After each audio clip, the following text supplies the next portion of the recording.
Maybe it's just me, but I feel like the world feels different now. I feel like we have lost something. Can we go back to the days when men loved women and women loved men? There has just been so much hate between men and women recently. Sometimes I sit back and wonder, what exactly happened? How did we get here? How did we get to a point where every time you open social media, it feels like men and women are at war? Some men have become convinced that women don't appreciate them. And as women, we've also become convinced that men don't respect us. Hi, my name is Ceci K, and today I'm going to take a deep dive into how gender wars have turned men and women into enemies. Men are blaming women, women are blaming men. There's no accountability, there's no responsibility. There are so many podcasts now dedicated to explaining why one side is the problem, why men are the problem, why women are the problem. And millions of views are generated from outrage, from resentment, and from division. And you know what's scary, hey? It's actually working. So more and more people are starting to view the opposite gender with suspicion and not curiosity, with resentment and not compassion, and with fear and not love. You know, a lot has happened and is still happening. There are so many changes, which include social, economic, and technological changes. And these changes have completely transformed how men and women relate to each other. In the past, gender roles were relatively clear. Men were expected to provide, while women were expected to nurture and manage the home. And whether or not people actually liked this, whether or not people were comfortable with this, society was actually okay with these roles, where the men were the providers and the women, managed the home. But this no longer exists. And thanks to feminism, women are now educated, they now have greater financial independence, and they have more freedom to actually shape their own lives. At the same time, the expectations for men has become less clear. And we can also see that many men were raised with the traditional ideas of masculinity, but now the expectations are different. Both genders, both men and women, are now trying to navigate this new reality without a shared roadmap. And when people are uncertain, what normally follows is conflict. There are so many factors that may be the root cause for these gender wars that we are seeing today. The frustration from both men and women, why we are no more getting along, why the love has been lost, why people are actually choosing to stay single, and, why loneliness is now very common. Relationships do not exist in a vacuum. They exist within an economy. A few generations ago, one income was enough to support an entire household. But today, a lot of people are struggling to even support themselves. Housing rates have skyrocketed, education has become expensive, and wages haven't always kept pace with the rising cost of living. And so marriage and family formation is becoming more and more difficult every day. And you know what? When people are stressed financially, relationships suffer. And it is this economic anxiety that creates frustration. And when people are frustrated, they always look for somebody to blame. And you know what?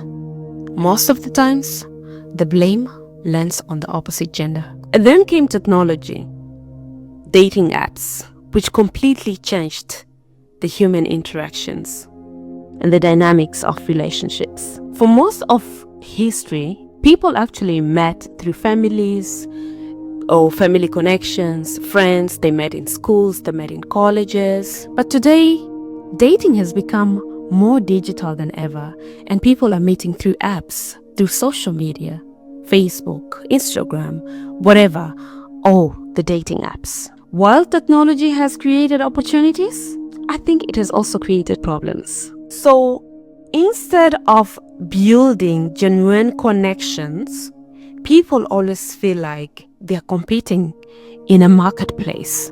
And so rejections feel more frequent and comparisons feel more constant. And when these negative experiences are happening repeatedly, people begin to develop resentment towards a group rather than an individual person.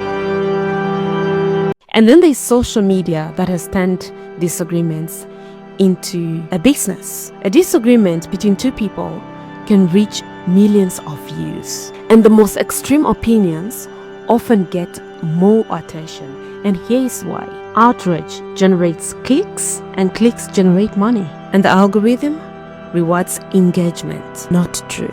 And the result is a circle where creators are incentivized to amplify conflict. The more controversial the take, the more the views it receives. And gradually, nuanced conversations disappear and extreme voices dominates the conversations. But then there's something that is worth mentioning here. Many people enter social media with genuine pain. Some have experienced or are still experiencing heartbreak.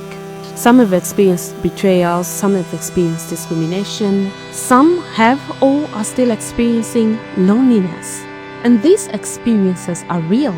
Now the problem begins when a personal pain becomes a universal conclusion. A bad experience with one person becomes evidence that an entire gender cannot be trusted. And of course, social media provides endless stories that seem to confirm these beliefs. The circle reinforces itself. Pain becomes resentment, resentment becomes ideology, and ideology becomes identity. And then there are expectations that are also leading to these gender wars. Many men and women still want traditional benefits while they are embracing modern independence. I always say that if you want a traditional woman, be a traditional man. If you want a traditional man, be a traditional woman. But you'd see that many men and women still want traditional women and traditional men, but they are embracing modern independence. And this is what creates tension. People want equality, but they also want special treatment. They want freedom, but also certainty. They want independence, but they also want support. Now, don't get me wrong. These are not necessarily contradictions. They are human desires. But the problem begins when these expectations are not clearly communicated. When expectations aren't communicated clearly, disappointments becomes inevitable. And when people are disappointed, it turns into blame. Let's be real. Conflict actually sells on social media. And content creators like myself and other people know this as well. A headline such as "Men and Women Find a Common Ground" wouldn't generate as much view and attention as "Men and Women Are at War," for example. The internet often gives an impression that society is divided into hostile camps. But you know what? Real life tells a different story. In reality, most people are not spending their days fighting gender wars. People are working, they're raising families, they're building careers, and they're trying to live a meaningful life. The gender war is always presented as a battle between men and women. The truth is that neither men or women can solve society's problems alone. Our lives are interconnected. Our futures are interconnected. And despite what social media might suggest, most people are not looking for enemies. They are looking for genuine connections. Maybe the solution isn't choosing a side. Maybe it's just recognizing that there was never supposed to be a side in the first place. But somewhere along the way, we stopped talking about our pain and we started weaponizing it. Instead of saying I was hurt, we start saying your gender is the problem. And to be real, those are two different conversations. Maybe the question we should be asking isn't who is to be blamed, but what happened to us? What happened to empathy? What happened to understanding?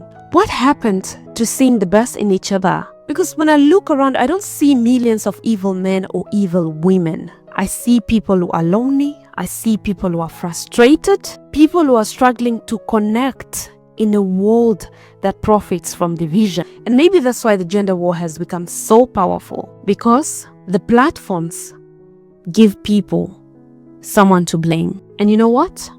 Blaming feels easier than understanding. So can we go back to the days when men loved women and women loved men?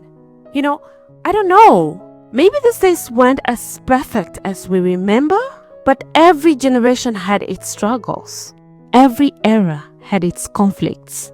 But I do believe that we can move forward. But it is not by pretending that our problems do not exist. It is not by ignoring legitimate frustrations. But I think it should be by refusing to let resentment become our identity. Because at the end of the day, men and women are not enemies. We are fathers, daughters, mothers, sons, husbands, wives, friends, partners. We ain't enemies. We are human beings trying to figure out this thing called life. And if we want to solve this problem between us, we can't be blaming each other. We need to start remembering that we were never meant to be at war in the first place. So what do you think is the big cause of the gender wars, especially on social media?